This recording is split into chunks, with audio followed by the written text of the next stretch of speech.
Namaste. Welcome to WishwaTalks. My name is Srivani, and thank you each of you for attending today's event. For those of you who have attended a Vishwa Talk before, a very warm welcome to you. And for those of you who are joining us for the first time, here's a little bit about us. Vishwa Talks is a space to expand the horizons of our minds. Every webinar, we call experts from different domains to discuss and examine opinions, issues, problems, perspectives. Each webinar is an interactive session where we all walk away with more respect for each other and a deeper understanding of the topic at hand.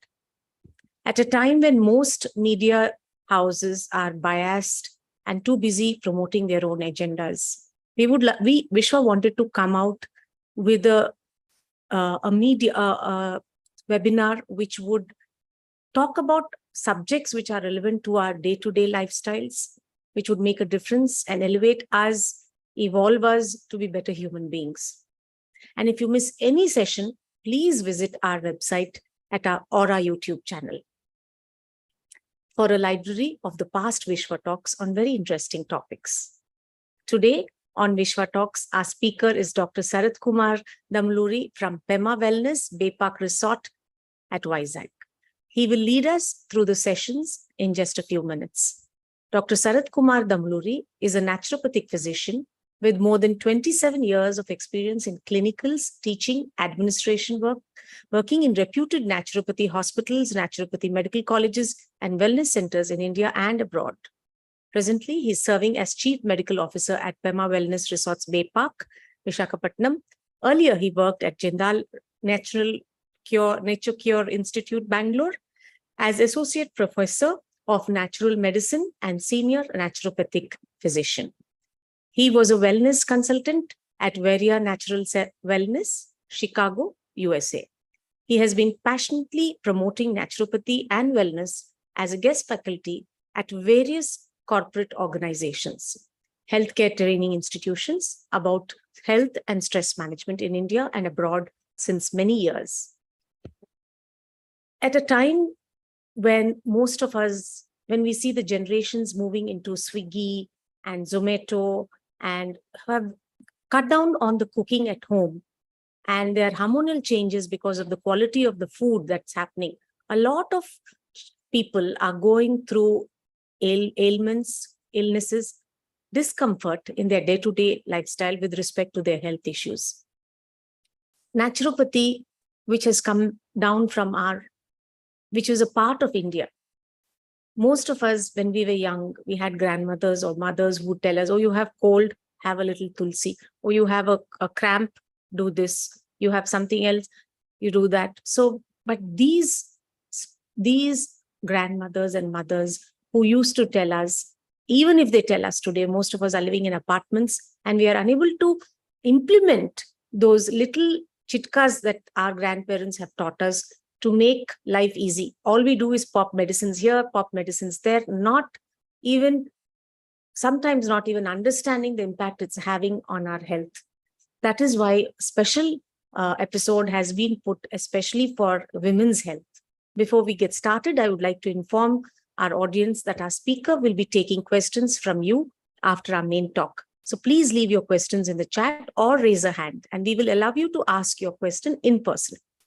I request everyone to turn on your webcam. Now, without further ado, I invite our speaker to begin today's Vishwa Talks. Thank you for this amazing session. Sharath Kumar Garu, I'm so glad you're coming and going to talk about such an important topic. Thank you, Srivani Garu, for that lovely introduction about me. It's been an honor, and I look forward to being associated with Vishwa. I've been attending your earlier talks and I've been seeing them. Amazing work you've been, and the cause is great. So today I'm going to talk about women's health. So we all come from the most ancient civilization in the world, called as India or Bharat. Can I move to the next slide? So today I'm going to talk about the women's health from natural health perspective, because my domain expertise is in natural medicine.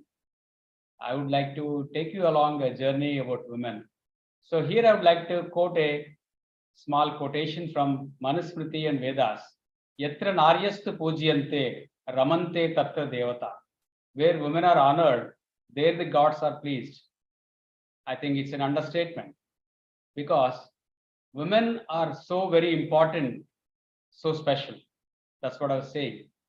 Because women are so special and so are their needs and health aspects. So woman is being regarded as the mother, the divine mother. Even if you see it nature, nature is called Prakriti. Prakriti is the mother. Purusha is the male force, or almighty, whatever you call.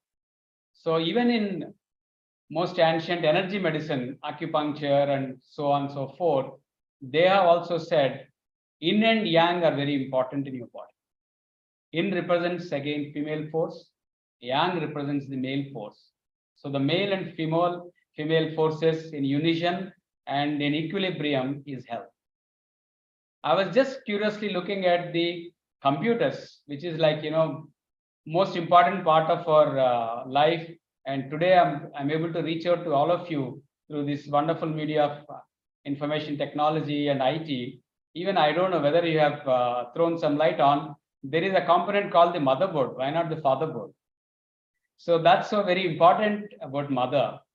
So I'm not undermining the importance of father, but the mothers are so very important.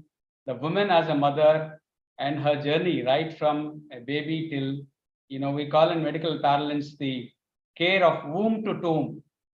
That's what preventive medicine says.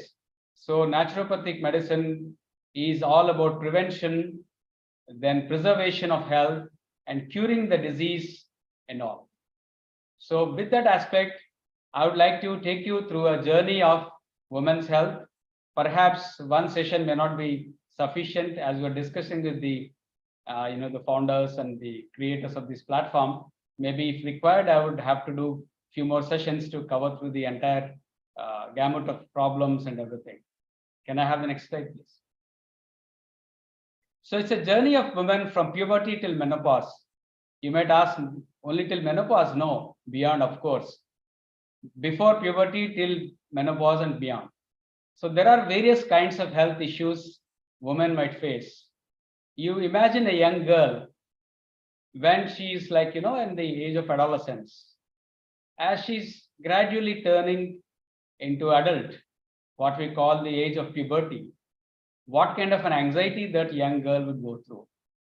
I'm sure all of you would have seen, looking at your daughters or your sisters or your cousins or one of the family members. There is an unexplained anxiety because these days so much of information is available, which is so great, but at the same time, it also comes with a price tag that, there is so much of misinformation or disinformation as well. So this young girl has to go through so much of information hit. The information highway is opened up and she knows left, right, center. All of our OTT platforms are so very active. She has to go through the Netflixes and so on and so forth. And her colleagues, her friends, the peers are talking about the, the stage called puberty or menarche, what we call in medical language. So there are so many changes happening in the body. So this young girl is experiencing quite a lot of anxiety, which is very natural. So she has to go through these premenstrual blues, the first period when it starts, what is called as menarche or puberty. So it comes with a baggage of so much of change, physically, mentally, and emotionally as well. So then comes medically, when you look at the problems and what are the commonest problems that women face or young girls face at that age is anemia. That is lack of blood. Lack of proper hemoglobin and iron in the blood leads to a condition called anemia. As per the WHO, the World Health Organization standards, globally anemia is one of the very predominant preventable problem which contributes to women's health, not only at the young age, even till very elderly age as well. So what is the characteristic feature of anemia? If you look at, all of us know we have our hemoglobin, which is the red part of our blood. The red blood corpuscles in our body, they bind to heme, the iron, and that runs through your body as hemoglobin, which is very important for energy transfer or oxygen transfer to various parts of the body. If the hemoglobin is the barest minimum, at least minimum required is about 10.5. If it is lower than that, it is called anemia. And unfortunately, most of the Indian women are prone to be anemic for various causes and reasons. We'll examine them. So you might ask me, so you have shown us a picture that most of the women are anemic, then what are the solutions? Inculcate a positive lifestyle change, incorporating natural medical solutions right from an young age. I would elaborate a bit on that. Green leafy vegetables should become part of the diet, which are so very easily available, especially in India. And we live in South India right now. So Southern India, even that part of that matter of fact, North India has got a lot of green leafy vegetables, which are available across various seasons. Incorporate the green leafy vegetables. You have to encourage the young girls to make it a habit to eat and drink the juices and consume them on a day-to-day basis. For instance, inclusion of carrot, beetroot, celery, which is so easily available, spinach, amaranthus, and eating fruits of various array and colors. The standard nutrition advocates that one should have at least 5 servings of fruit, which could be anything locally available, seasonally available. They need not be very expensive fruits or the fruits which are cold stored throughout the year, like apples or anything like that. But whatever is locally available, even something like guavas, what are called perus and all that, jamka in Telugu, it's an abundant source of nutrition, vitamin C. So that can be included in the diet. Cherries are good, grapes, both the black grapes and white grapes are good. The dried fruits like raisins, figs, and dates. Dates are very good source of iron and also will help to improve the hemoglobin. So dates can be consumed as in a fleshy form, or they can be soaked overnight, which are called the dry dates or chuhara in Hindi. These can be soaked overnight about 3 to 4 in a cup of water after washing them thoroughly. In the morning, you can drink that water and eat them. So they would help you. Raisins especially can be soaked about 8 to 10. The figs or the anjeer, they can be taken about 1 or 2. All of these better soak them overnight after washing them and drink the water and eat them. If you do it regularly for 2 to 3 months, you can, I bet you can get your hemoglobin checked before, and after 3 months again you recheck, you are going to improve your hemoglobin, which we see on a day-to-day clinical practice at even Pema Wellness. So at Pema Wellness, we represent the Pema Preserve, which is a great organization. You know, globally we are trying to promote wellness and health in a natural way. In a big way, we are trying to do it and trying to reach out to people so that more and more people are improved total wellness. We are not just looking at the health. The health cannot be, established only at one level, at physical level, but it has to be physical, mental, social, and also spiritual, all the 4 planes. So for that, we are trying. And superfoods are very important. I know whether you are aware or not, down south, especially in Tamil Nadu, I've come across most of the common ladies who are even working in fields, they make it a point to consume drumstick or moringa, which is a part of their day-to-day life. They definitely eat moringa, either it in the form of curry or in the dals or in sambar. The drumstick sambar is very popular, I believe. And moringa is hailed as a superfood. And in Africa, most of the women are getting empowered by cultivating moringa. They're cultivating moringa, the drumstick, on a huge scale, and they're air drying and they're doing it proper processing and even exporting, which is empowering women even economically. Then commonly available wheatgrass. How do you get wheatgrass? Take about 6 to 7 plastic bowls, put some mud in that, soak wheat in them, and try and regularly water. And the grass grows to about certain heights, say about 3 to 4 inches grass comes up. You can plant the wheat in 7 different bowls so that each day of the week you have got one bunch of wheatgrass available for you in your kitchen or in your balcony. In your apartment, you can do it. So cut that wheatgrass and wash it properly and put it in a mixie or blender and remove that wheatgrass, extract it. About a small shot of wheatgrass every day is very good to improve your hemoglobin. It's very popular in the West. I'm sure who traveled and all will see it's been sold popularly in Whole Foods and all at a premium. In India, you get it everywhere. Curry leaves, which is like, very common part of Indian cuisine. It's very useful supplement, natural supplement to improve the hemoglobin as well as iron. Make it a point to intake of curds and brewer's yeast. There is, I don't know whether you are aware, there is a practice in most of the rural India, especially as we come from Andhra Pradesh and Telangana. There is a practice that most of the people who are working in the farms and daily laborers, what they would do is they take the curd, the curd rice especially, they soak it in water and keep it overnight. This is called as tarwani. This tarwani is consumed by the hardworking laborers in the morning, along with maybe a dash of green chili and onion. So that is their staple breakfast. Most of the people, it's very good in natural yeast and natural gut microbiome improves by this. And in naturopathy, we include cold water treatments, which are very good to stimulate your erythropoietic system to improve the formation of RBC and to improve the longevity of the hemoglobin and the RBC in your body. For that, cold tub baths are very much helpful. We do suggest hip baths or sitz bath, which is nothing but take a small plastic tub wherein generally many people soak the clothes for washing. That kind of a tub is fair enough if you don't have an access to any nature Q center close by to you. Even you can buy a traditional tub bath and keep it in your home and do it regularly. It's like a panacea for many of the problems, including anemia and common health issues being faced by women. This is to name a few. There are so much of natural solutions available out there, which you can regularly do. For anemia, I would suggest a one take-home juice. This is called ABC juice, what we call apple, beet, carrot. Take them in equal quantities and extract together a nice concoction or a juice, a fresh juice. This should be extracted fresh and consumed fresh.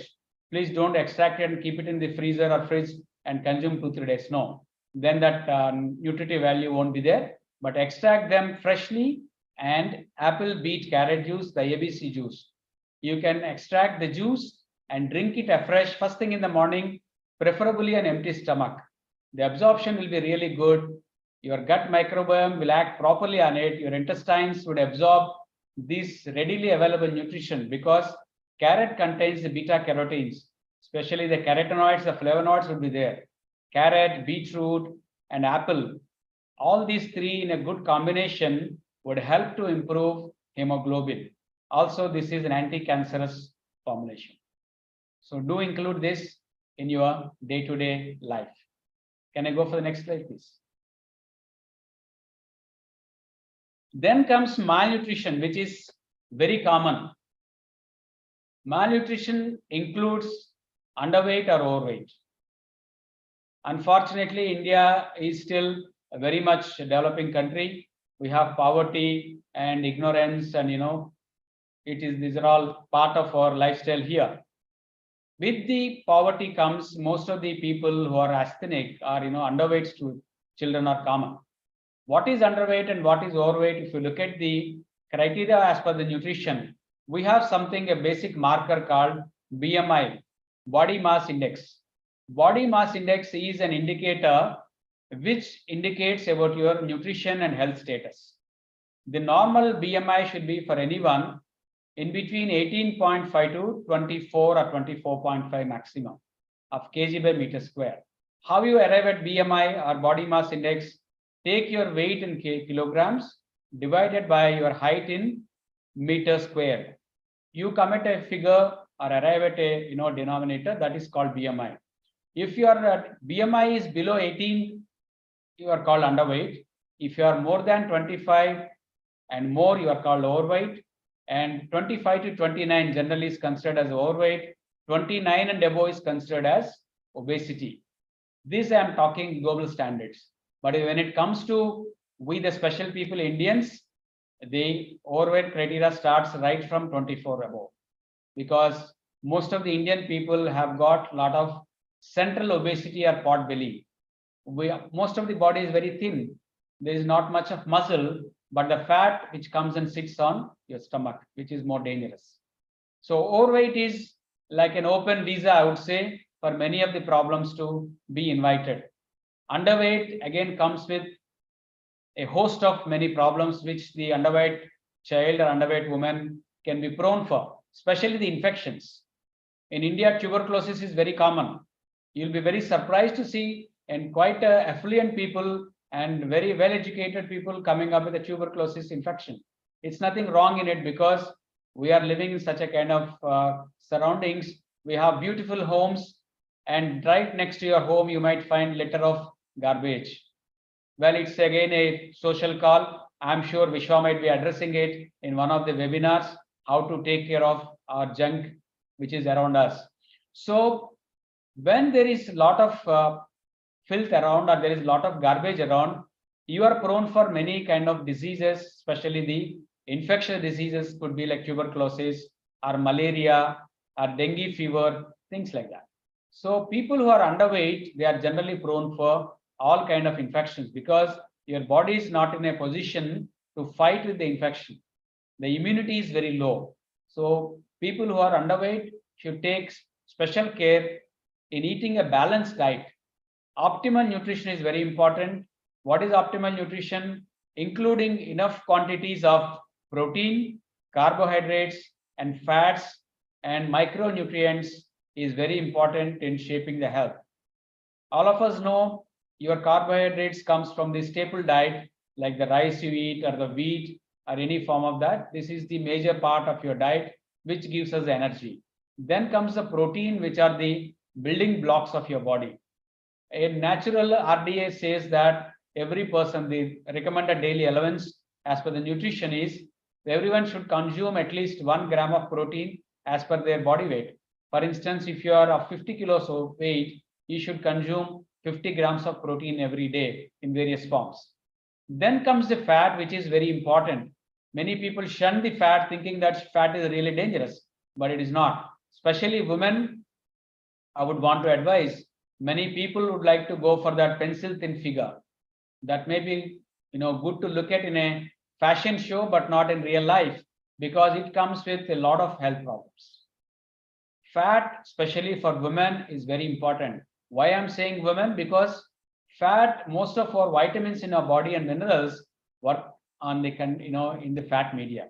We have got fat soluble vitamins, vitamin A, D, E, K, they require the fat. We have water soluble vitamins, vitamin B12 and B and B complex. So the fat soluble vitamins to work, you need to have some amount of adiposity or fat deposit. Then only all your hormones, especially your female hormones, which is very important, your estrogen, progesterone, everything to work, and testosterone, all these hormones require some amount of fat. So consuming a balanced diet, especially for people who are overweight and obese, avoiding all the oily foods and junk foods.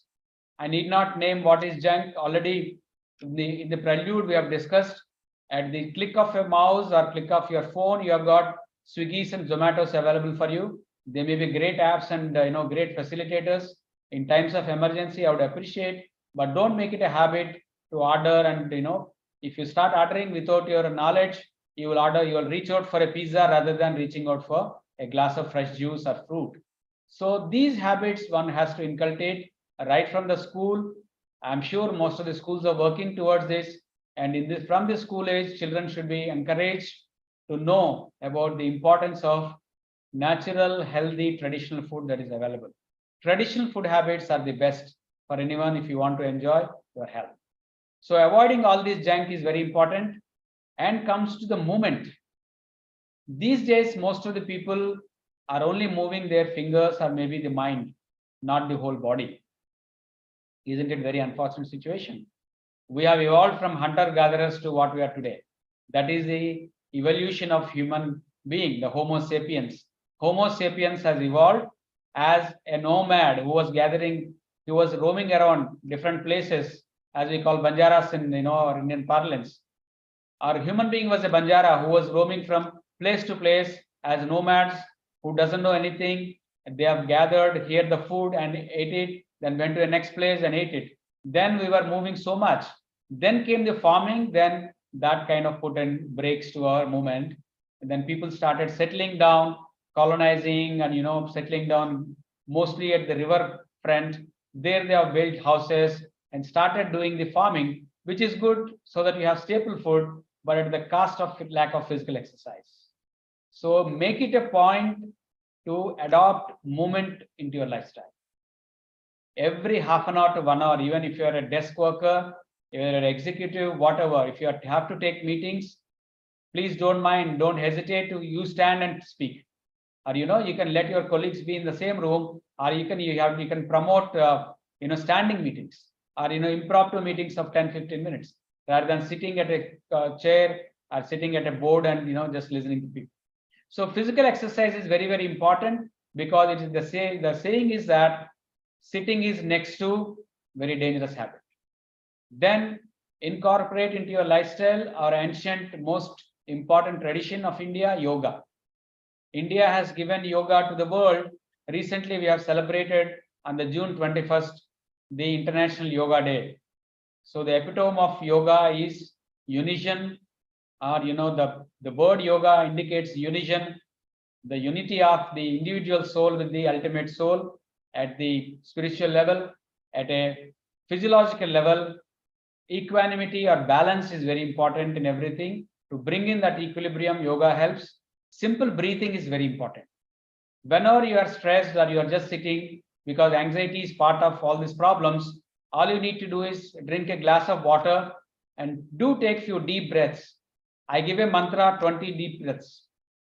Just stand, just stop whatever you're doing, take a little break. Wherever you're sitting, if required, loosen yourself, close your eyes, just be aware of your breathing, take few deep breaths and leave the breath as much as you can.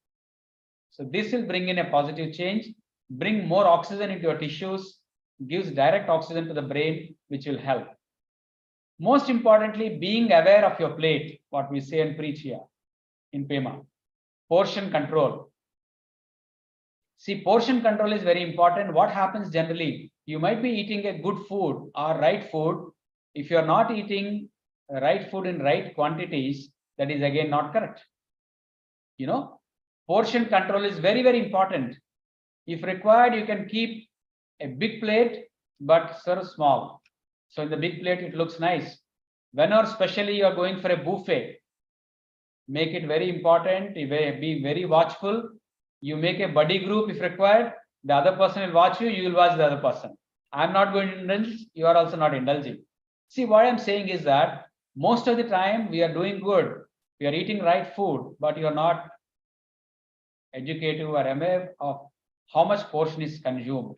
Because portion control has to be inculcated, has to be practiced, then you can bring it as a habit. For that, very important tip is chew properly. Chewing at least each morsel what you have taken 32 times. Why 32? Because you have 32 teeth, isn't it? The teeth has to grind the food. The moment you have eaten something, you have taken that bite, take your time properly, chew it. So it becomes liquid by the time it has reached into your gut. Because we don't have teeth in the gut. The teeth God has given or the nature has given for you to grind the food, whatever you're eating, so that it becomes easier for digestion. Then your stomach also will bless you, because your gut is your second brain, as we say. So most important, portion control, include proper chewing habits, sit at a comfortable leisure place, at your leisure, you eat, being aware of what you're eating. Don't sit in front of computer, sit in front of TV, or have your handheld device, the phone, and don't scroll through the WhatsApp and eat. It is not good. This is the commonest problem with many of us, so we have to change from today. Next slide, please. Then coming to the hormonal issues, most of the women are facing these days. Very unfortunate. Very young girls we see in our clinical practice, as young as they had attained their puberty or menarche. Within 1 to 2 years, their periods become very much irregular. The hormones are to be blamed or to be blessed, whatever we say. Polycystic ovarian disease is very, very common these days. What are the symptoms of polycystic ovary? There is, ovary has got a lot of small cysts on it. If you look at a picture of it, it is like a necklace. It is, all these small cysts are sitting on your ovary. It causes these common symptoms like irregular menstrual periods, excessive hair growth on the body, weight fluctuations are very common, mood swings. Till the time this girl is very cheruby and very, effervescent, meets with everybody, very happy-go-lucky, makes friends easily, smiling, bubbling. Suddenly she might become very much withdrawn. Either she's very much moody or she's showing a fit or tantrum, throwing her anger on people. If that is happening, please kindly look at or empathize with her. She might be having a PCOD problem. There are many tests for that, especially the basic tests. What we do is check for blood sugar, fasting blood sugar. Fasting insulin levels are very good indicator of polycystic ovarian disease, and study the period pattern. You will come to know whether the periods are regular or they are missing or the periods are getting delayed. Excessive hair growth is very commonly seen. People who are suffering with polycystic ovary, there could be hair growth on the upper lip or on the lip, on the face, and even body hair growth can be excessive. And the weight would be fluctuating. Many people do gain weight with the PCOS. So then what are the solutions for this?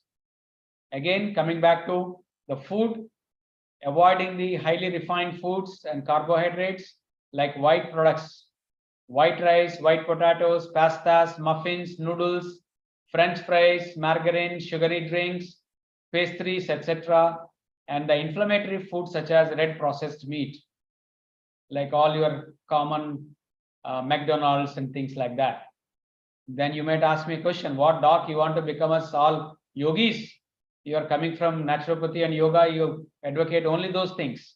No, I would want you to indulge and inculcate more of natural foods. Eat more of cruciferous vegetables such as broccoli, cabbage, cauliflower, Brussels sprouts, and eat green vegetables and greens such as red leafy lettuce, kale, spinach, and walnuts. Olive oil is good for you. Blueberries, strawberries, green and red peppers, beans and lentils, almonds, sweet potatoes, pumpkins. Then you might ask, what can be done easily at home? I'll tell you here a tip. All of us know the till or sesame. Most of the cultures have advocated, especially when a girl attains her puberty or menarche, she is usually fed with till and jaggery or good laddu. This has to be consumed on a regular basis, they'll be given. So till you can make it as sprouts, or you can even soak the till or the sesame seeds about 1 tablespoon in 1 cup of water overnight. Next day morning, even if you want to wish to drink, you can drink that water, or you can eat, mainly to eat the till seeds. This is good to harmonize and importantly to care for your hormones, to maintain your hormones. Till is very good, very good. And again, the soaked nuts like almonds and walnuts, these all would help you. And another tip for you is, as I was discussing about one naturopathic treatment called hip bath. Hip bath is a very good treatment. We have done quite an extensive study clinically. We have seen in people who are suffering with irregular menstruation and polycystic ovary, they got immensely benefited by doing just 10 minutes of cold water hip bath every day. You can make it a habit to do this bath every 10 minutes, for every day 10 minutes. Even people who have problems, who don't have problems also, you would get benefited. What you have to do is just take a tub so that the water is up to your pelvis level. You have to sit in the tub so the pelvic area is immersed in the water. Take a small coarse cloth like your handkerchief or a muslin cloth, dip in the water, rub it on your abdomen in a clockwise direction for about 10 minutes. That's it. Wipe yourself and take a little walk. Later on, if you wish to take a shower, you can take. Otherwise, you can just wipe dry. So this is very, very important and very simple, effective treatment. You might ask me how it will help, because there is increased cold being and vasoconstrictor, bring in more blood supply to the area which you have administered. And it will also bring in more oxygen to the tissues. So by doing this hip bath, which is increasing the blood circulation to the pelvic area as well as to the gastrointestinal tract, there is improved blood circulation to all the visceral organs and to the reproductive organs, especially for your uterus, for your ovaries and your fallopian tubes. All these areas get enough oxygen rich nutrient blood, and that will help to regularize your hormones and periods, and also helps to eliminate any toxins and constipation or gas or acidity. You will get instant relief. Include more tofu or soya products when you have PCOD. It will help as a natural estrogen production. It helps for that. Next slide, please. So few supplements you can include in your diet, like 1000 micrograms of chromium. Do it for about 2 months. Either you can do chromium supplement or take it in the natural form in your microgreens. It is good. So these chromium is essential micronutrient to improve the insulin sensitivity. See, what is the hallmark of PCOD or PCOS? There is insulin resistance. That is a major problem with the polycystic ovary. If there is an insulin resistance, insulin is not being properly metabolized, then there could be weight gain. If there is a weight gain, it's just like a vicious cycle. As the weight gain increases, your increased weight, insulin sensitivity becomes less. Body is not properly producing, neither properly metabolizing the insulin. So insulin sensitivity to improve, you have to do yoga, consume this chromium supplement, and take a vitamin D supplement. Vitamin D supplements help to improve the insulin sensitivity in the body. If insulin is properly maintained, your appetite is good, you are not having that, underarm blackness, the darkness many people have, or, there is unexplained black patch that they see around the neck, or, groins, all these areas, it could be because of insulin resistance or insulin sensitivity. That could be improved by doing these measures, what I mentioned. And stay active. Again, the mantra is that you have to be active, do some regular exercise. Every day, one has to walk at least or move about 10,000 steps. If you can't do any other exercise, just at least walk. That is the best form of exercise you can do. Start with a normal walk, try and do a brisk walk so that your heart rate increases when you do a walking. So what is the formula for it? There is something called target heart rate. 220 minus age. For instance, your age is say 20 years. 220 minus 20 is 200. You have to exercise in such a way that your heart rate reaches to 70% of your THR. 70% of 200. So that is that much of heart rate you should exercise it. And adopt stress relief techniques such as meditation and yoga nidra. What is the importance of meditation? What you do in meditation? Meditation is nothing but awareness. Doing nothing is meditation. Being aware of yourself, what is going on in your body, your mind, various organs, observing yourself keenly. This will help to be in the present moment. Most of the time, people are thinking about the past, or more dreaming about the future. That's a problem. So staying in the present is very important. Yoga Nidra would help you for that. And Anulom Vilom. Anulom Vilom is nothing but alternate nostril breathing. Pranayama. This is the breathing techniques. Simple breathing will help you in a long way to improve your health and take you forward. Omkar chanting, again to unrest your mind clutter. To bring in equanimity in your mind, Omkar chanting would help. Sports and games, of course, very good vent to relieve your stress, bring in that cardiac endurance and fitness. Rest, relaxation, meditation should be made as part of your lifestyle. Next slide, please. So thyroid dysfunction has become very, very common. Nowadays, we come across more and more hypothyroid or hyperthyroid cases. I was wondering what is the cause? Is it our salt to be blamed? Earlier days, people used to consume more and more traditionally available salt, like, rock salt, or, Sainda Namak, or Kaluppu, what we call, or Himalayan pink salt. These days, once the industry has realized that they can use the industrial salt, industrial waste product. I believe Tatas have started first. I may not be 100% sure, but whoever have started, they have started producing this pink salt, the iodized salt on a commercial scale. The governments also have promoted saying that, you have to consume the iodized salt so that your iodine is maintained. But the thing is, we have to still, that is a big question mark. How much salt you are consuming? For instance, before you started using the iodized salt, maybe you are using 1 teaspoon for cooking, but now the salt is free flowing. They say, right? You might have seen the ads, all the Tata salt and so on and so forth. The salts are free flowing salts. That means if you put 1 teaspoon, it's not sufficient. You are encouraged or you have to compel to put more salt, which people are consuming more and more salt.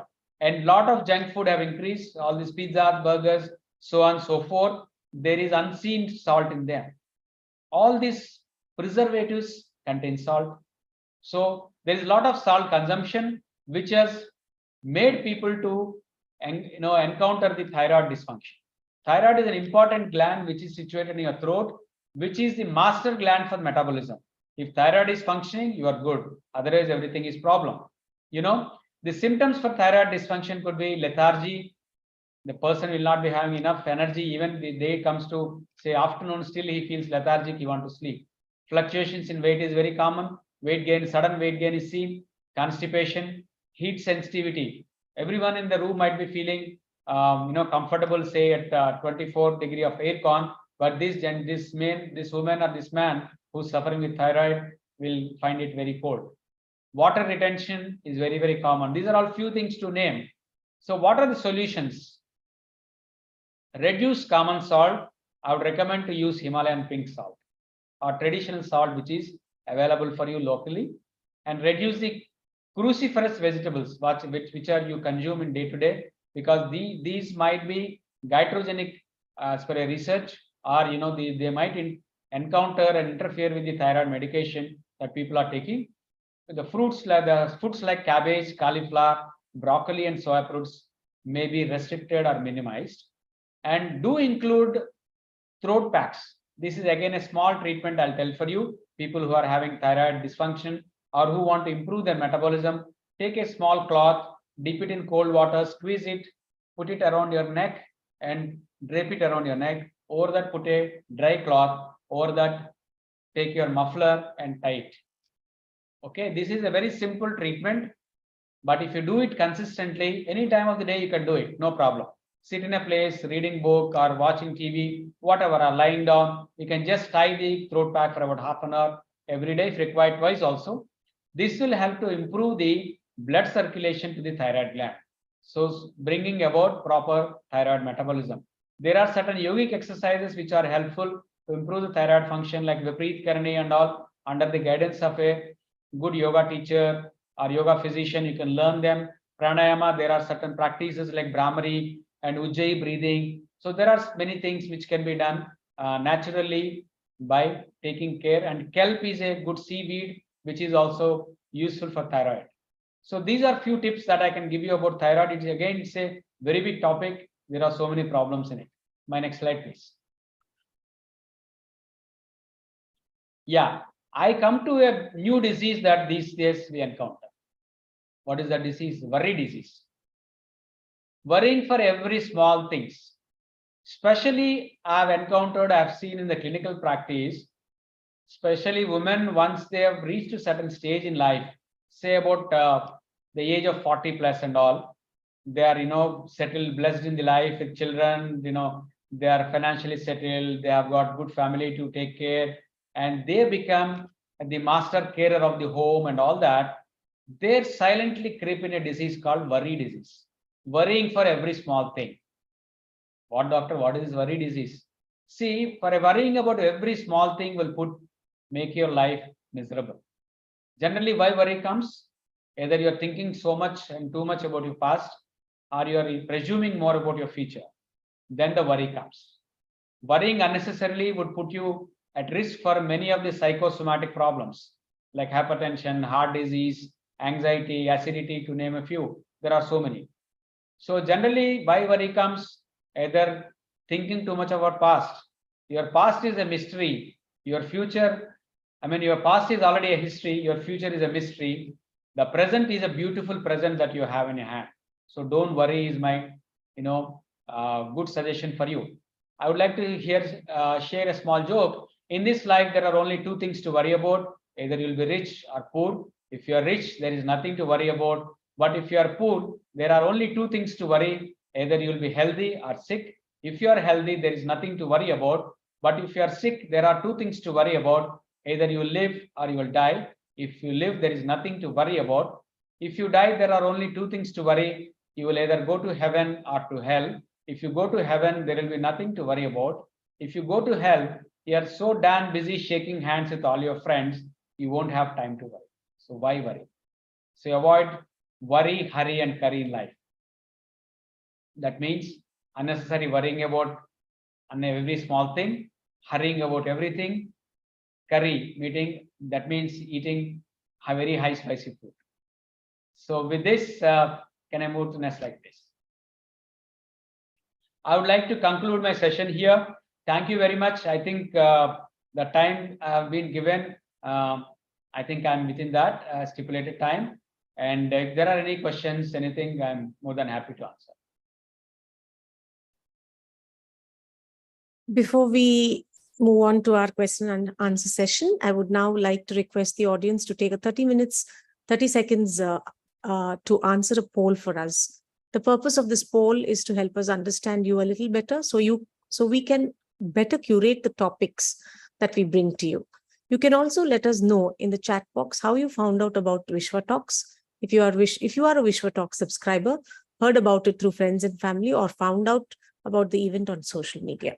Please also, we also request, because of the tight rules in WhatsApp and Facebook and the other social media platforms, we would like you to share about WishwaTalks through your word of mouth.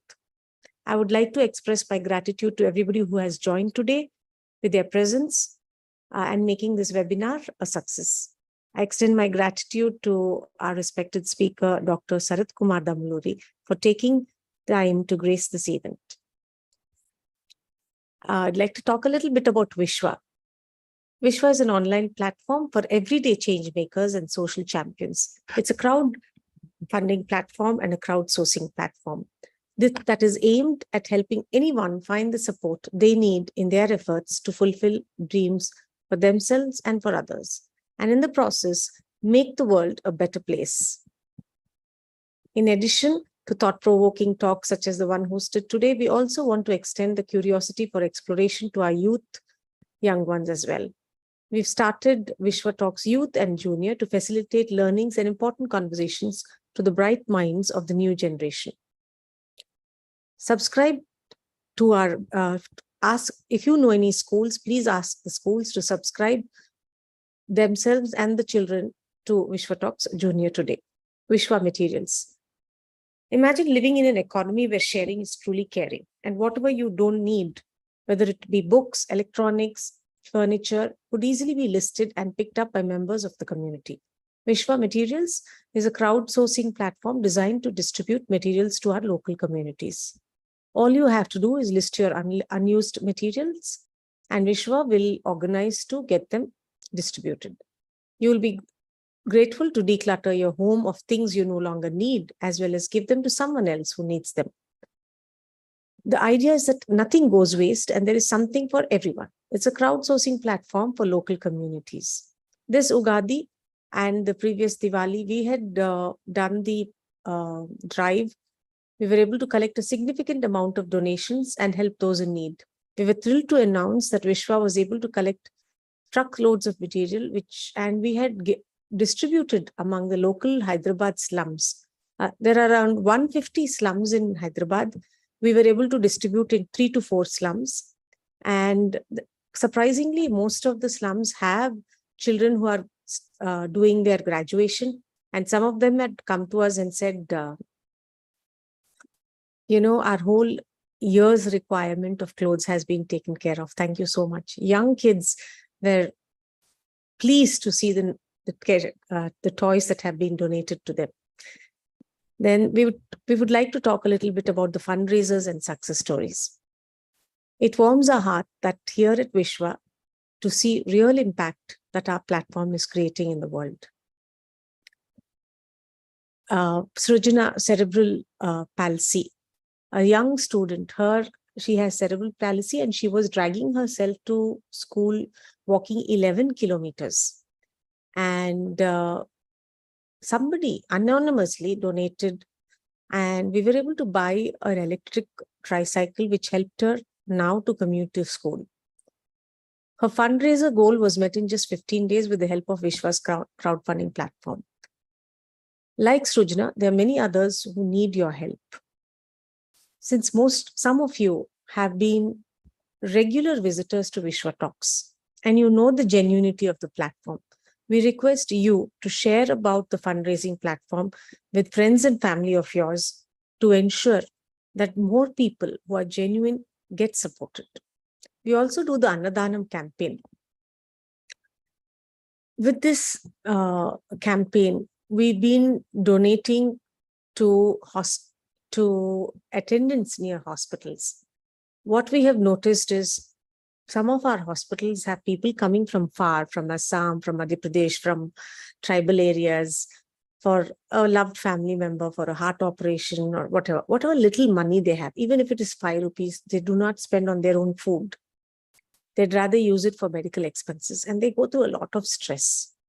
So Vishwa has been donating food at these hospitals, and the kind of feedback we've been getting is surprisingly very heartwarming. In fact, yesterday when we were doing the Anadhanam, we generally give it to 100 people. Even that was not sufficient. It was Bakrid. And I would have thought Bakrid people will be donating food. They said, actually, because it was Bakrid, number of people who donated were lesser. So we were unable to give food to all the people who wanted it. We also have Kanashraya Foundation and Bal Vikas Education Society for Disabled Children. Most of us know people in our friends or family circles who have children who have autism or who are disabled. Parents, even if they are highly educated, they keep aside their entire careers and are serving these children. In Kanashraya, we have this lady who's a bank officer, and she started this in Rajmundry, where all the surrounding areas, if they have children with these issues, they are taken care of by her in the boarding. We request that those of you who would like to take care of one of the staff members' salary, or not more than 10,000, if you all can donate recurringly for a year, and if we have 10 people, we can get together, we can support that institution. Similarly, food, 3,000 to 6,000 will ensure they get an entire day's meal or a single meal. So if you can do a recurring donation of 3,000 or 6,000, either in Kanashraya or in Bal Vikas, we can support them. Similarly, children living with HIV and AIDS. There is an organization which says that there are around 2,300 children living with HIV. The lack of general awareness about HIV has forced these children with HIV into the worst form of child labor just to support themselves. To give back these children their childhood they've lost, the network of Telangana people living with HIV/AIDS has been providing nutritious food to 100 such children every month. This packet does not cost more than 1,800 rupees, but it supports a child for 30 days of meal. It'll be great if someone is ready to share that expense. Our upcoming talks are with Speaker Dr. Gayatri Uppalapati from Roshni Trust. The topic is self-care practices for women, 8th July, 11 a.m. A very enthusiastic counselor with so much who's very service-oriented, and she comes out with a lot of interactive sessions. It'll be great to have her and all of you participate in them. Then we have the next speaker coming on 22nd July 2023, 11 a.m., Ms. Pujita Krishna. She is from the organization Feet on Earth. She's the artistic director there. Dance as Ritual, Examples from India and the World. Then we have the next talk from Dr. Utkarsh Upadhyaya from the organization WaterAid India, hydrogeologist, planning researcher. The topic is aquifers and groundwater. Now, most of us have gone through a very harsh summer. And yet I'm noticing, like I planted 20,000 trees 20 years ago around Tanuku, and only 200 trees have survived. Even those 200 trees, recently when I was there on the street, they cut out the trees and they put a cement road, fully grown trees. There's a complete lack of awareness. Can you put the slide of the hydrologist, the WaterAid India, please? So there's a complete lack of awareness of environment. Even when Vishwa is coming out. Preeti, can you please put the upcoming talk, WaterAid India's? In spite of us coming out with many awareness programs on environment, the respect each of us have in our country towards environment is extremely low. I do not see any interest at all in environment, in spite of each of us going through a very harsh summer. The next talk, yeah. So with this, I would like to start the question and answer session. So, sir, you have spoken about gut. Can you tell us a little more about the gut and why it's becoming such a big issue these days? I hear many people talking about gut health. What is the impact of not having a proper gut? What are our eating habits which are bringing gut as an important aspect? And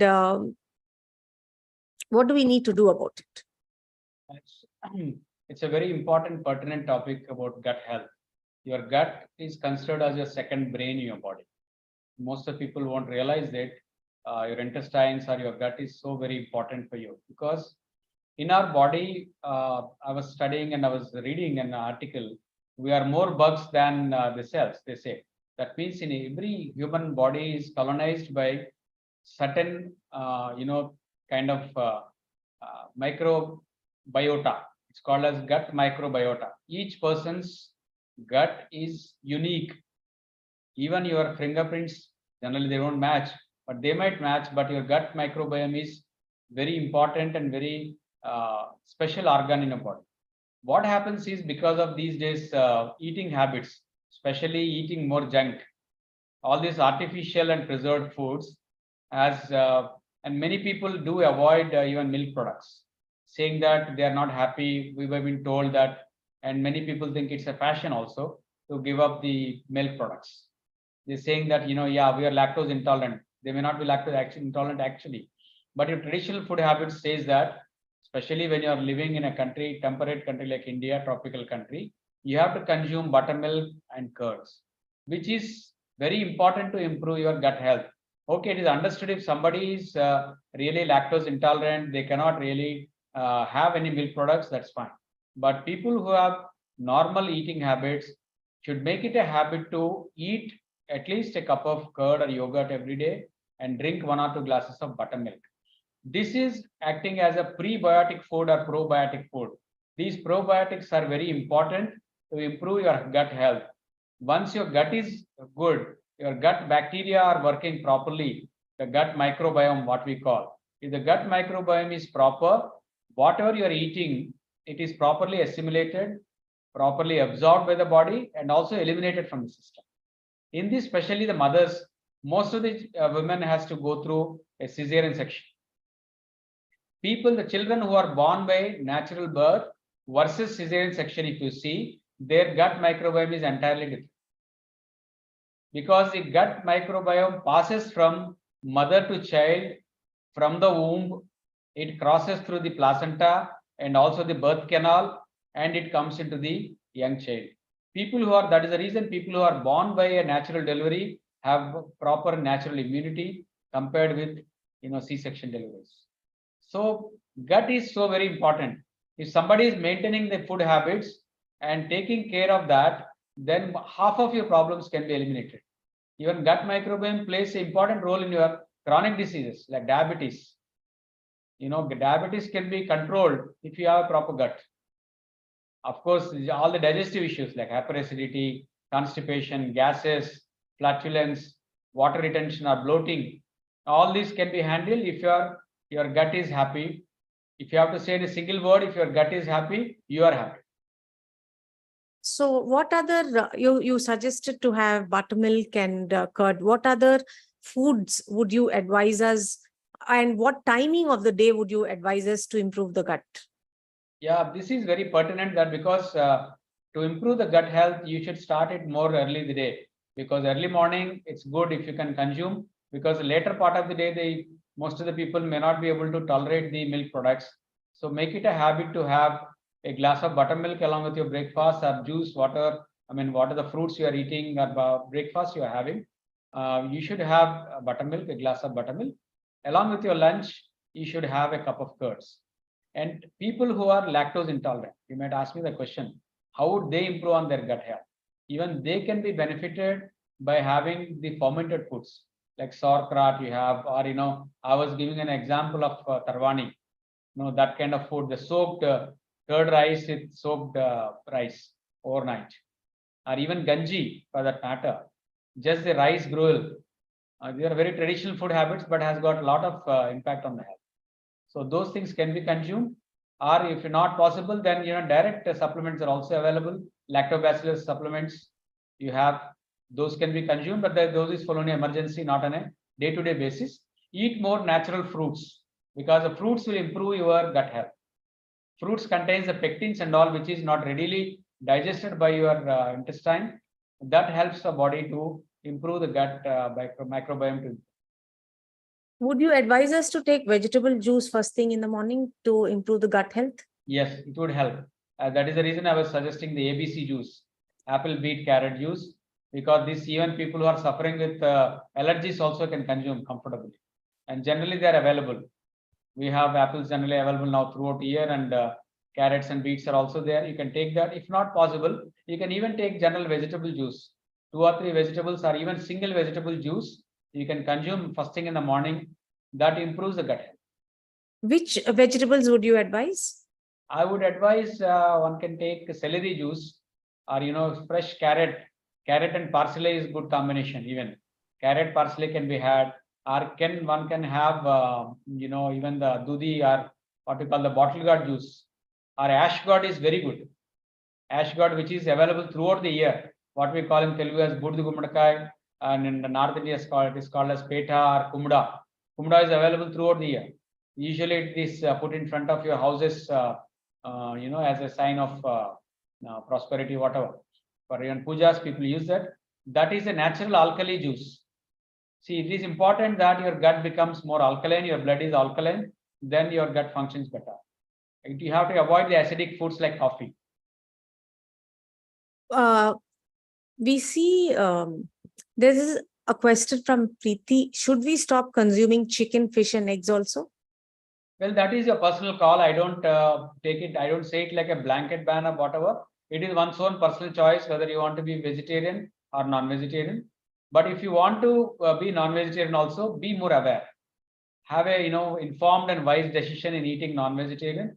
You might have to have the lean meats like chicken or fish. That also has to be consumed wisely and not too frequently, because we know that non-vegetarian foods can increase the toxin formation in the body, because they're also adulterated. These days we don't get freshly grown chickens or the fish. Most of the waters are contaminated. So where the source of fish again? So that is a big question mark. Most of the fish and chicken that you are sourcing from market may not be good. Rather, try to have vegetarian food is quite enough. Most of the people say we want to eat non-veg for protein, but protein can be even consumed through vegetarian sources. There are good bodybuilders whom I can name a few who never ate non-vegetarian but have very nice muscles, even the 6 packs or 8 packs. What kind of food can be taken for muscle growth? Muscle growth, one has to take protein. Protein is very essential to take to improve the muscle growth. especially as I was mentioning the nuts. Nuts are very easily available and throughout the year you can consume them. Soak them overnight and consume, because if you eat nuts directly, they are not properly absorbed, because they're like powerhouse of energy. We have to soak nuts preferably overnight, so that the bioavailability and bioabsorbability of the nutrition becomes easy for the body. We hear a lot of talk about hormonal imbalances in today's society, and a lot of impact on it on women's issues. So what is causing this? What is the impact of it? And what foods do you advise for that? I was kind of addressing the same thing in my slides earlier on. The hormonal imbalances are mostly because of the faulty lifestyle. We have to blame the food also. Most of the food that we consume is not organically grown. Unfortunate, but it is, one has to also become like a public movement now. Wherever you are residing, whether it is the top of your building or in your kitchen garden, one has to start growing vegetables. Like, one has to go back to the earlier good old days, where every house had a kitchen garden. Then at least we were definitely sure of the quality of the vegetable and freshness of them. But nevertheless, we can also source from a good vendor or a good agriculturist or a farmer. We have farmers markets where there is at least a fairly good amount of fresh vegetables are available. Do take fresh vegetables. Make it a habit to consume fresh vegetables and fresh vegetable juices. They'll take you a long way. Even they will help you to reverse the chronic disease like diabetes. It is been proven. Many platforms are running. Many people have done it in their life, are doing. And that also applies to even hormonal imbalances like PCOS or thyroid, for instance. If somebody adopts a natural lifestyle by eating right and keeping a cool mind and exercising, drinking enough water and rest and relaxation, then more than 50% can be controlled. What are hormones? Hormones, it's a very good question. It's more medical than general, but I would try to answer it in a nutshell. Hormones are like, catalysts in your body. If I have to say, hormones are such a kind of catalyst, they'll propel you to function. There are various kind of hormones which has been designed into the human existence, because there are pre-hormones also, which are there as a child. A person is endowed with pre-hormones. As a person grows and as he eats a food, the pre-hormones gets converted into hormones, and there is a nice endocrine system working in your body. Each hormone has got a good lock and key system right from the brain. From the hypothalamus in brain, the hormones are controlled mostly, and the gonads secretes certain hormones. Your kidneys are secreting certain hormones. So each and every part of the body is being controlled by the hormones. So hormones are essential, important for you. Which organs secrete hormones? Well, if I have to say, kidney is the top of the kidney. We have adrenals. They secrete a hormone, and gonads. The ovaries are secreting hormone. The testis, the scrotum, in the area of scrotum, testis, we have testosterone being secreted, and thyroid is being manufactured in thyroid gland, but the controlled by hypothalamus. The master control is at the brain. So it is an intricate system. So there only it comes, the gut-brain barrier is an important thing. GBA axis has suddenly become more prominent, because if that is the reason I was saying, if your gut is healthy, your brain is healthy. So when you say the endocrine system, what is it, and what are the hormonal imbalances that come with the endocrine system? Endocrines are the ductless glands in your body. We know that there are certain Which part glands. of the body is it in? Pardon? Endocrine system is in which part of the body? Which part, if you have to say, mainly various organs, as I was mentioning. Endocrines, like if you have in the gut area, in the intestines, you have pancreas. Pancreas is secreting the insulin. We have the alpha cells and beta cells in pancreas. Pancreas and beta cells secretes insulin, which is very important, especially in terms of the hormones that we are discussing. And thyroid hormone is secreted by the thyroid. Mainly the thyroid is controlled from the hypothalamus in brain. The controlling function happens from the brain. It is an intricate subject. Again, we can do one complete session on hormones itself, because I understand the inquisitiveness and interest in that every commoner would have, but there is quite a lot of mechanism being involved. A little bit of medicine about body need to be, the anatomy has to be brought in and all that. What for the thyroid you had mentioned, for the PCS you had mentioned. What about for kidneys? What food materials would you advise? I would advise for the kidneys, the salt is very important. If you are consuming more salt, because as you all know, in our body there are certain important detoxifying organs. The major organ in your body is liver. Liver is a master gland, as I was asking endocrines again. Liver is a master gland in your body. Whatever you're putting in, even a drop of water has to go through the liver, or the medicine that you are consuming, the food you are eating. So liver takes care of maintaining, processing, and eliminating anything that is coming in. Then important is the kidneys. Kidneys would take care of your water metabolism in the body. How more is the water you are consuming, either it in the form of water or the juices. The food we eat also gets converted into water. Then only it gets absorbed. So that everything filters through the glomeruli, we call nephrons of kidney. These are the basic filtering units. So those have to filter the food and liquids, then they send them out through the urine. So the urine output is good, you are functioning good. Otherwise, what happens generally, water retention can happen, or some people will have various other problems. For that, salt, one has to look at the direct salt and indirect salt. Indirect salt comes in all these preserved foods and tinned foods, over the counter what you eat, the ready to eat foods, all the fast foods. So what you have to take care to have a proper kidney function is, again coming back to basics, take more foods rich in potassium, like fruits and vegetables. They are naturally rich in potassium, which will help to improve the kidney function. And barley is a good help. You can consume barley water, 1 or 2 glasses, especially people who have got water retention tendency in the body, or you think that your kidneys are not optimally functioning. Barley would help to flush your kidneys properly. And you can even consume tender coconut water. When the coconuts are available, you can take coconut water, barley water, and sabza seeds. You can soak in water and can have sabza water and dhania water. All these are natural supplements to improve the kidney function. And in naturopathy, we suggest a basic pack called kidney pack. In kidney pack, what you have to do is keep a hot water bottle, what is generally used for any pains and aches, on the back of your body, right from the sternum, the back of the sternum till the lower back area, lumbar area. From the dorsal area to the lumbar area, you'll keep a hot water bag, and keep an ice bag, a small jelly pack, cold jelly pack on the stomach, wrap with a cotton cloth, lie down in that posture for about half an hour to 45 minutes on empty stomach. If you had your lunch, maybe 2 hours after that. At least if you do it weekly 1 to 2 times, it is very good to improve the kidney function.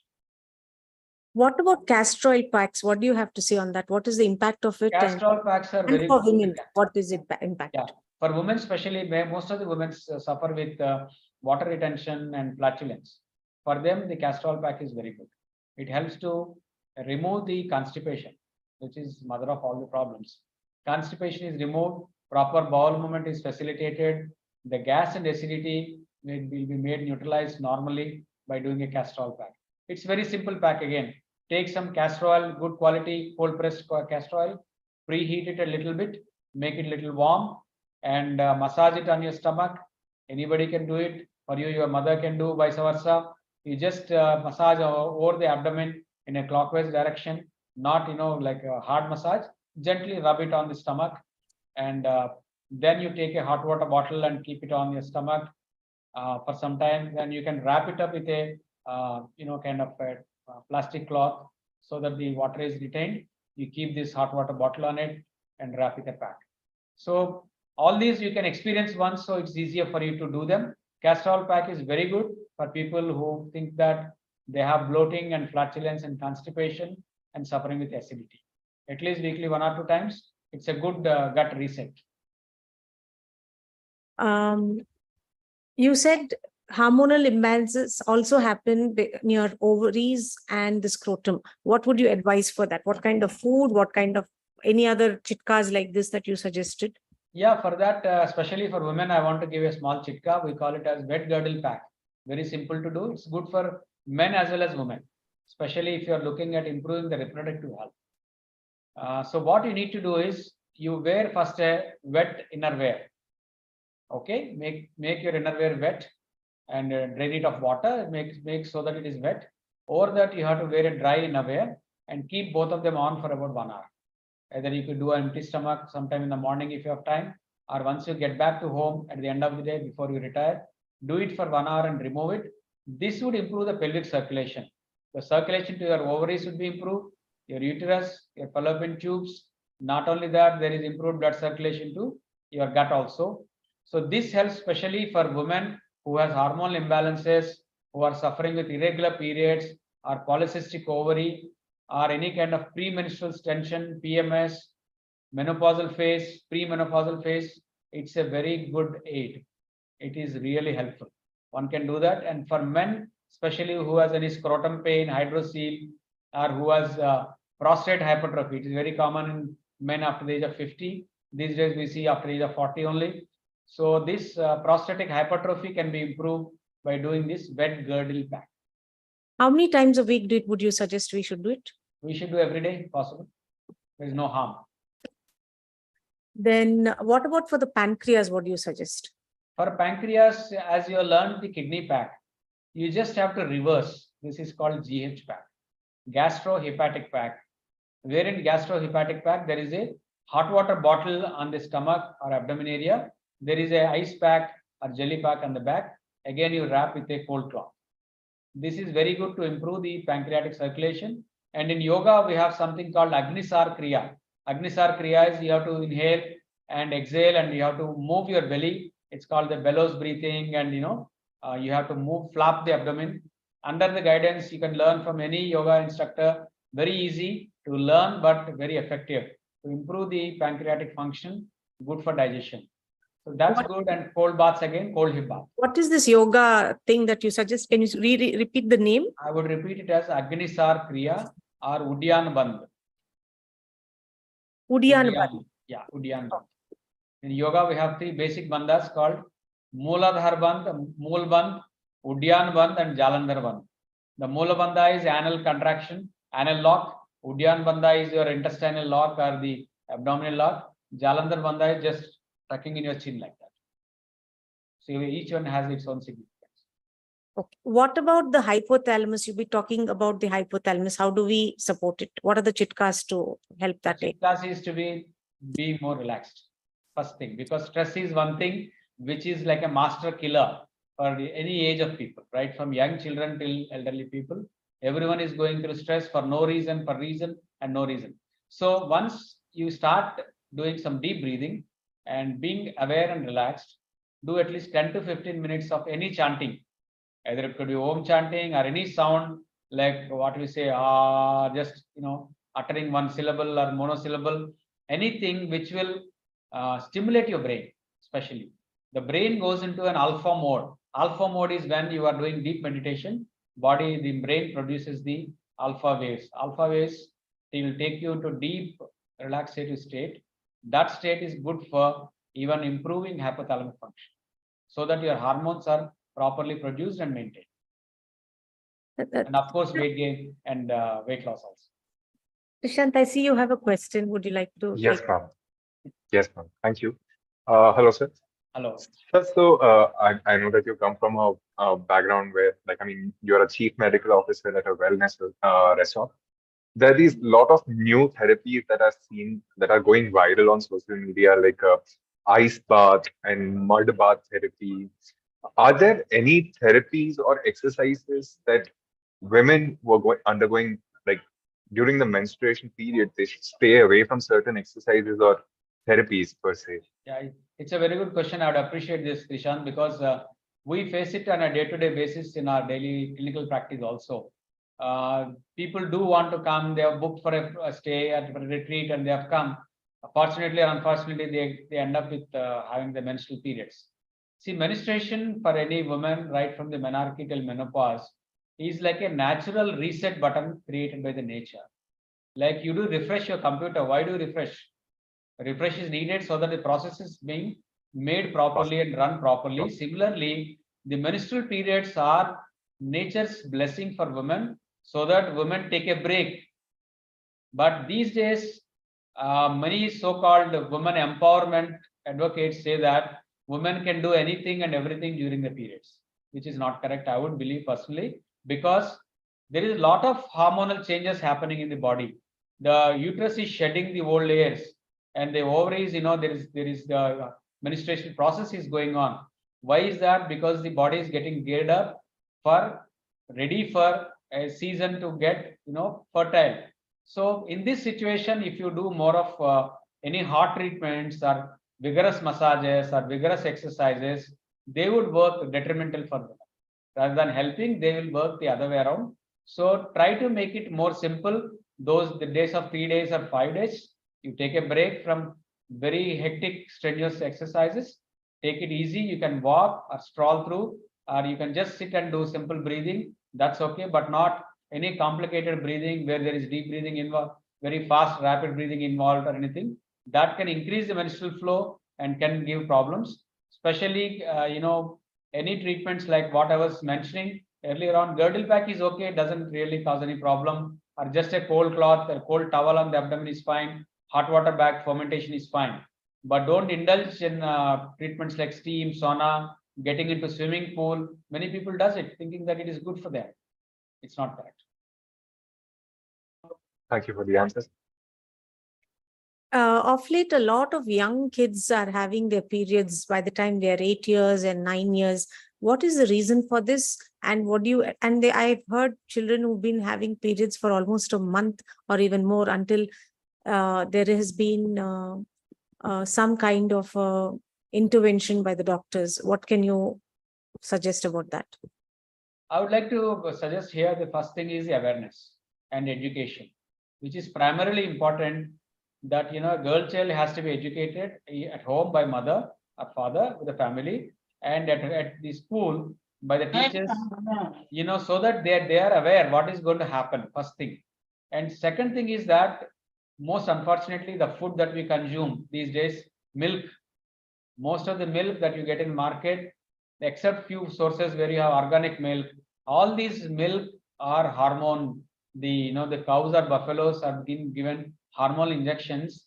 So the puberty is happening like very early. Early puberty has become quite common. Earlier days we used to listen and we've read in the textbooks also the puberty or menarche can start from 11 years, can go on up till 15 years and all that. But these days you see young kids at about 8 or 9 years in the school, they are not mentally ready. They don't know what is happening to them. Most of these people are ignorant. Mother is not well versed to educate the child, or thinks there is a lot of taboos being associated to talk about it. More and more awareness is required here, and in that they are missing out on knowing about it. See, this hormone laden food is increasing their periods also. The frequency and the prolonged periods has become common because of the junk that people are eating. Children are also, unfortunate in India, the parents and the relatives also show the love through food.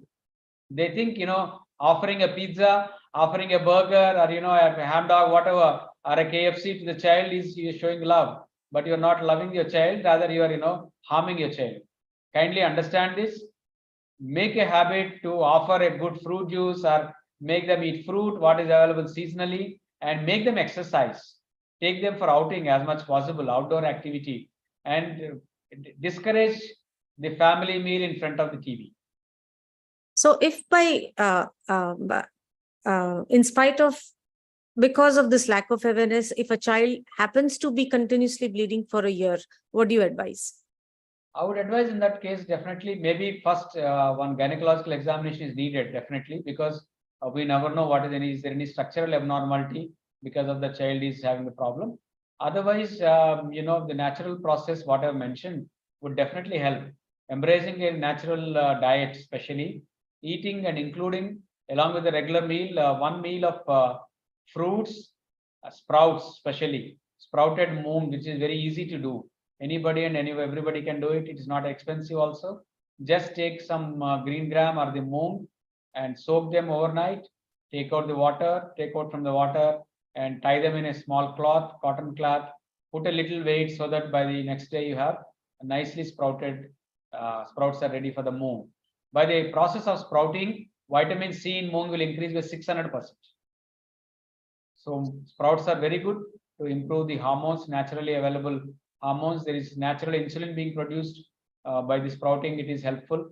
All these can be made as a part of the diet, and children can be encouraged to have a snack even when they go to school.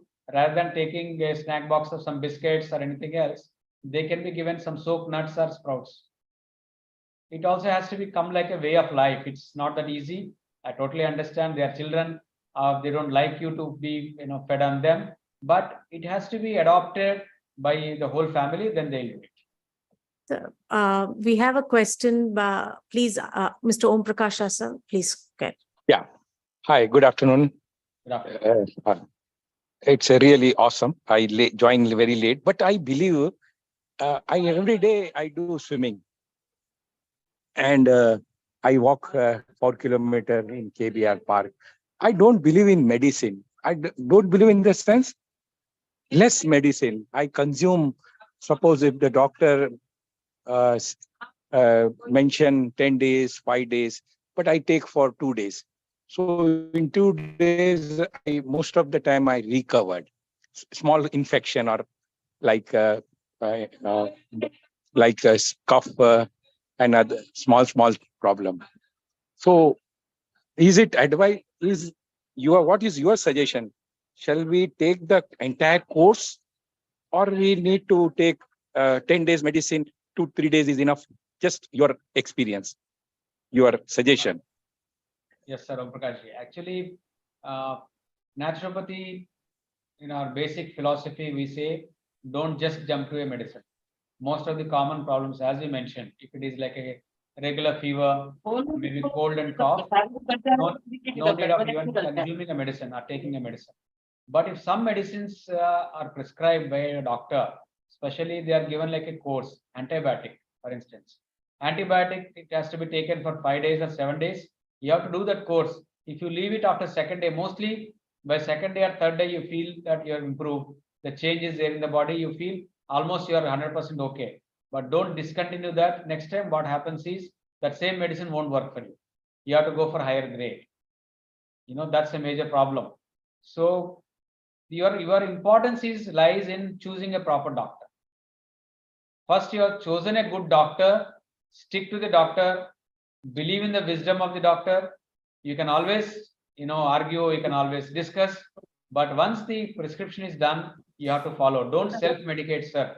This is the biggest problem these days, because most of people resort to Google. This is another big problem. Many people Google और मेरा दोस्त ने ऐसा बोला, उनको 5 दिन की जगह पे 2 दिन बस है. It's not correct. Next time that medicine won't work for you. You might have to go for a higher grade antibiotic. So common problems, don't take medicine. That is the first dictum. You can manage with so much of naturally available techniques and food and all. Or just giving rest to the body. Fasting is good enough. Don't eat anything. Don't eat any solid food. Just stay on liquid diet for 1 or 2 days. See that your bowels are clear. Put some cold cloth on the abdomen or cold pack. Take rest. You are happy. No issue. There are many people who have recovered from COVID without taking any medicine. How they have recovered? They have recovered only through autophagy or fast. But having said that, if you have been recommended, say 5 days of course of medicine, don't stop it on your own at second day or third day. It's not correct. This is my take. One question from Ms. Suravi Rathod. I have numbness of legs and hands. Can you give a list of foods for vitamin B12 and B6? Well, for vitamin B12 and B6, it's a little tricky, especially for vegetarians. Vegetarian source contain less amount of vitamin B12, but the good thing that one has to understand, the body is producing them. Whatever you are eating, you just take an example of completely unknown, what you call ignorant, uneducated, hardworking laborer. That lady is not eating anything. She's just eating maybe 2 or 3 meals, normal rice meal or something. But her B12 levels are normal. Then when you look at our adult educated people, how this is possible? They are not eating any B12 rich foods or B6 rich foods. See, that is because your body is the biggest factory. Body itself is manufacturing all the hormones, your required vitamins and everything. Whatever you're eating, if it is being properly absorbed by the body, there is no problem. Otherwise, you have to experiment, you have to externally supplement it. B12 supplements can be nuts and all. As I said again, these sprouts are good source. One has to include in the diet sprouts, soaked nuts, and freshly available juices and fruits. They will help. B6 also. B6 also. And What about another vitamin thing D? is, pardon? What is it? Vitamin D. Vitamin D is a sun-rich vitamin. The source of vitamin D is sun, mainly the sun. Few things like eggs and all might help, but it is not 100% proven. Or B12, even eating B6 also, eating the outer cover of grains, especially unpolished rice and unpolished wheat are good. The whole wheat or the brown rice or an unpolished rice is good source. Hand pound rice. Ms. Purnima, please, your question, please. Good afternoon. Hi, Dr. Sharath Garu. I actually had two questions that I wanted you to cover. First was basically when a woman, basically it's about my mother who's going through a menopause session right now, where she is mentally not at peace with it. She keeps thinking that she has several diseases, and like she keeps getting anxiety. She keeps feeling panicked about what she's going through in her body. So would you suggest there are ways where she can be at peace with it, and maybe some physical activity that she can do? Like a lot of women I've seen go through this phase. I'm sure you might have covered this topic, but I would want you to like briefly discuss about it. And the other one was, could you also brief about what are autoimmune diseases? Because I've heard a lot of women especially tend to have autoimmune diseases later on in their lives. So I wanted to know from you what exactly is autoimmune disease and how can you avoid it if you can, or if not. Thank you. Thanks for the questions, Purnima garu. Actually, first thing about the menopause. I haven't known your mother's age, but generally these are the common symptoms most of the women at the menopausal age do encounter. See, menopause, one thing is that one has to accept it first thing. Being aware and educated is important. Accept that this phase also one has to go through. This too shall pass. First, very important is that the periods have started. At certain point of your life, they will also end. At the time of ending of the periods, the menopause, there is a difference in the hormones. In the West, there is a practice that most of the women by certain age, they will be preventively given HRTs or hormone replacement therapies. But it is again debatable. It's not 100% foolproof that every lady should take the hormones as a replacement. But natural hormone replacements is eating the natural foods, as I was suggesting. And let her also do at least weekly once liquid diet fasting, which will help her. Fasting and liquid diet, fresh juices will help her body to deal with the problem. And second thing is adopting yoga and meditation, so that mentally she is at peace with herself, and all these hot flushes can be minimized. If she is able to sit in a tub, as I said, the cold hip bath or wet girdle packs, cold packs on the abdomen, they are good for her. And flaxseed is a important input for ladies, especially the flax seeds are rich in omega-3 fatty acids. They would help to handle the premenstrual symptoms, PMS symptoms. Along with the soaked nuts, she can also take 1 tablespoon of flaxseed or dry roasted flaxseed, or she can have flaxseed oil being consumed. And other seeds are good, like sunflower seeds, and all these things can also be consumed, chia seeds and all. They'll be helpful. And at the end of it, it's that also she'll go through and she'll definitely come out of it. Being anxious is quite common, but anxiety can only be dealt by her by keeping a positive frame of mind. And if she's into chanting, or if she's into prayer, any sort of prayer, let her do her prayers, and believe that there is something higher self which will take care of her. What is the difference between naturopathy and Ayurvedic? This is a good question, ma'am. I would like to enlighten the audience about it. Naturopathy in India is definitely started as a part of Ayurveda. We call Swastha Vrutta in Ayurveda. There is a sub branch of Ayurveda which deals with the healthy lifestyle. That is where in India the origin started. But naturopathy has also progressed and developed in various parts of the world, especially the Europe. They had interest in the hydrotherapy. Even the traditional textbooks of hydrotherapy that we follow, J.H. Kellogg, he's from Austria and Germany. We had very popular exponents like J.H. Kellogg and many people who have done a lot of research. Louis Kuhn, Louis Kune. He's been hailed as a yogi in Andhra Pradesh. You'll be surprised to know in India, Andhra Pradesh played a very important role, and a lot of people have translated the German work about naturopathy into Telugu language and Indian languages, and they have distributed the pamphlets and all that. People who are cured of unexplained long-term chronic disease by just doing a HIPAA for 6 months, 3 months, and all that. And people who are not having children, both the wife and husband have done the basic treatments of naturopathy, and they had child. There are so many instances I can quote. The basic difference is that naturopathy is complete drugless system of medicine. It is a system of medicine which advocates a healthy living habits in consonance with the natural laws. Naturopathy believes that we are violating the natural laws, so we are ending up with disease. And what is a disease? It's a self-healing effort of your body. Body is trying to throw away the toxins or morbid matter which has been accumulated because of various reasons, that the body tries to throw it away. Whereas in Ayurveda, they use various kinds of medicines, bhasmas, potions. A lot of branches of Ayurveda are there. At least there are 8 to 9 different branches of Ayurveda. Ayurveda is a very good system. Again, to certain extent, it is also a bit invasive by giving medicine. But again, it depends. If you have got a very good Ayurvedic doctor, you can try Ayurveda. There is no harm. But both are like cousins to each other. Naturopathy developed from Ayurveda, but it's a full-fledged system of medicine. Indian system being included as a part of system in Ayush. We have Ayurveda, Yoga, Unani, Naturopathy, Siddha, Homeopathy, and Saurikpa being recognized by the government of India. So it's a recognized system in India and abroad.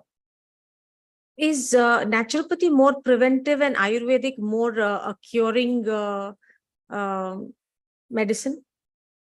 Well, that's what is the difference here, because Ayurveda and naturopathy both also has got a preventive aspect. That is where I was saying is the Swastha Vrutta. Swastha Vrutta of Ayurveda is more preventive aspect. It teaches about your lifestyle, what kind of food you should use, what should be your dinacharya, what should be rutucharya, as per the rutu or season, what kind of food one should eat, what kind of lifestyle one should adopt. And if you are expecting as a mother, what is the food you should have? It's all been to the micro detail being explained.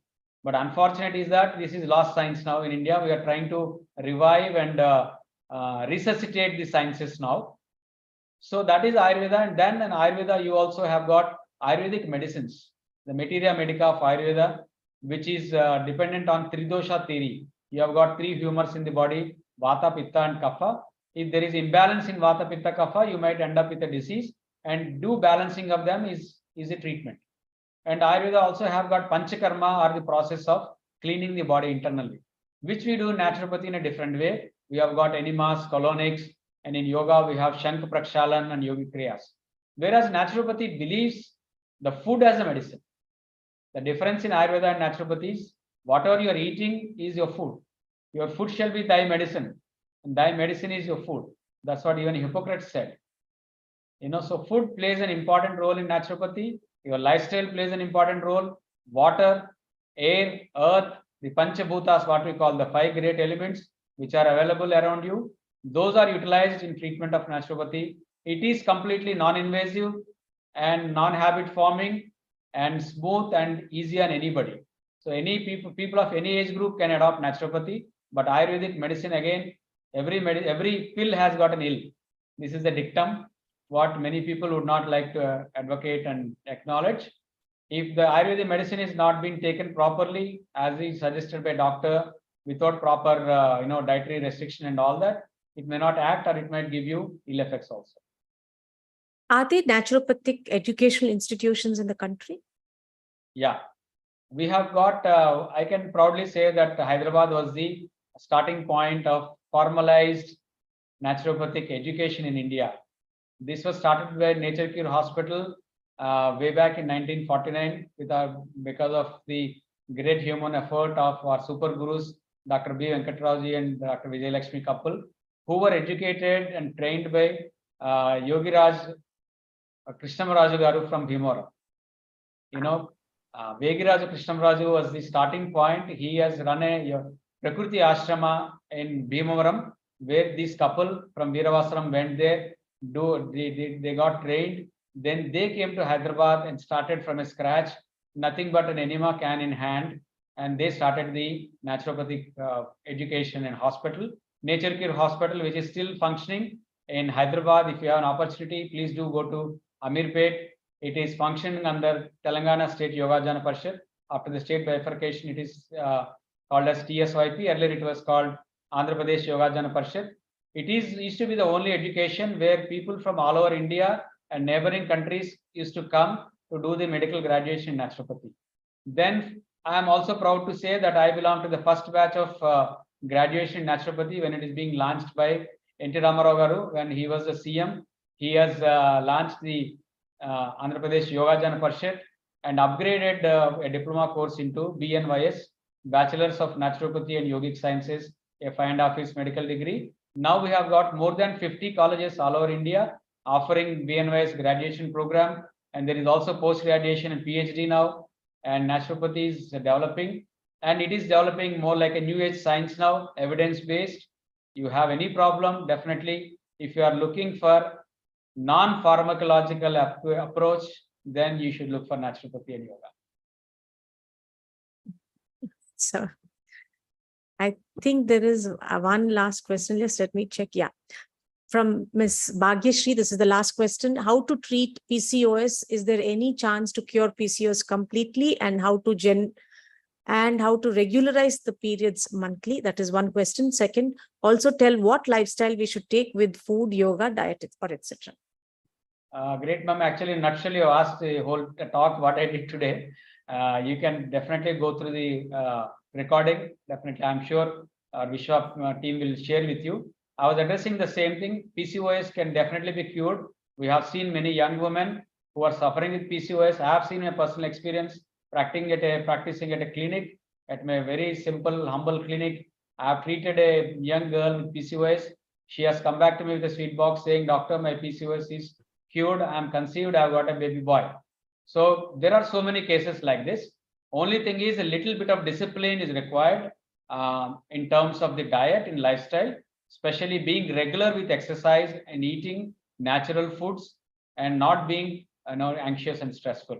I know it's very stressful for young girls who are having PCOS to go through this ordeal every month. They are not sure when their actual calendar would be. The periods, they're not very sure when the periods can come next and how long it will take, how long they may get prolonged.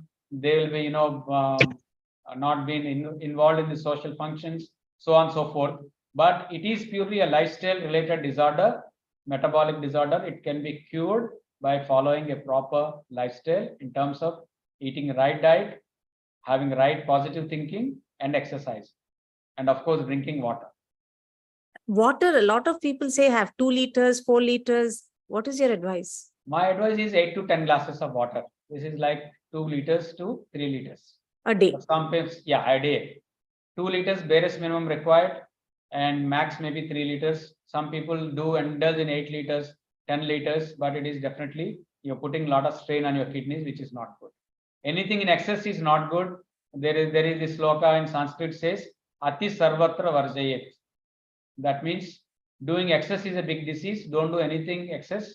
Even water also, it applies. As you said, kidneys, your kidneys will weep if you drink more than 3 liters every day.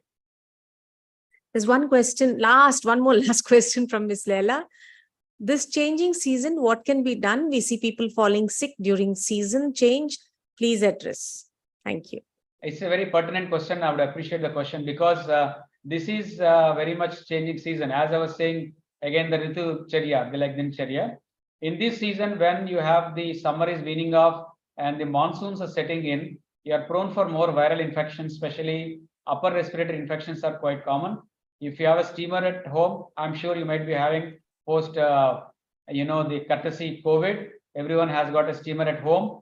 Do have steam every day. Do take facial steam. Can consume a kashayam or a herbal decoction.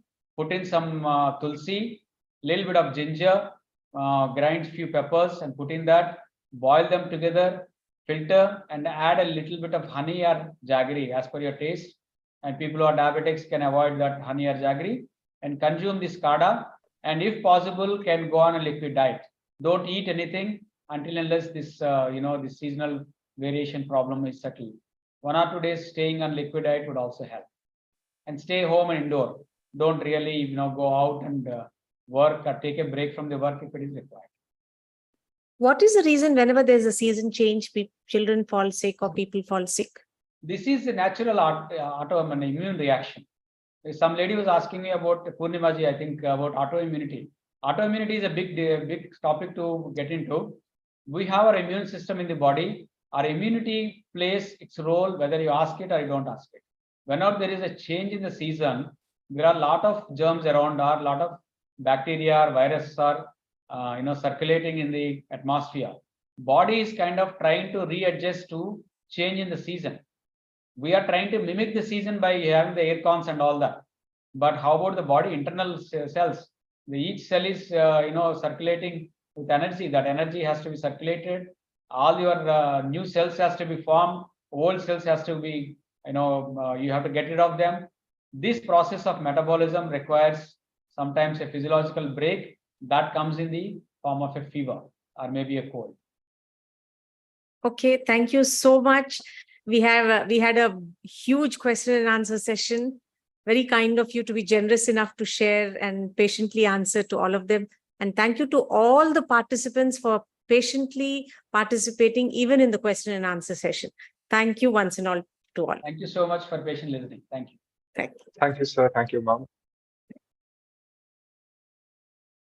Any part of the talk, you can check out the recording of the webinar on YouTube right away in the live section. And we'll also be uploading the edited versions in the coming week. Please take a moment to subscribe to WishwaTalks to get new alerts on every new exciting talk, exclusive events, and access to the Vishwa community. Follow us on YouTube, Instagram, Facebook, LinkedIn for future updates. Do look up to all the therapies going on at Baypark Wellness. Thank you. Sir, I request you to please join the breakout room link that you see.